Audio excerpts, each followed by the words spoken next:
एकल ग्राहक के हो?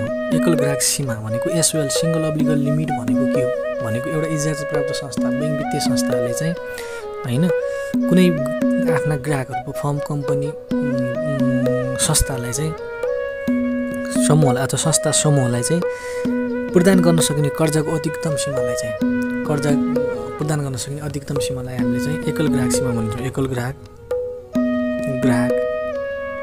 सीमा भन्छ है त सीमा भन्छ जसलाई हामीले एसओएल लिमिट पनि भन्छ भनेको सिंगल अब्लिगल लिमिट भन्छ हैन भनेको कि एउटा इजाजत प्राप्त बैंक वित्तीय संस्थाले आफ्ना ग्राहक फर्म कम्पनी संस्था समूहलाई चाहिँ प्रदान गर्ने अधिकतम कर्जाको सीमा लिमिटलाई हामी चाहिँ के भन्छौँ भनेको एसओएल। यो त भयो परिभाषा गर्न। अब चाहिँ यसमा चाहिँ भएका प्रमुख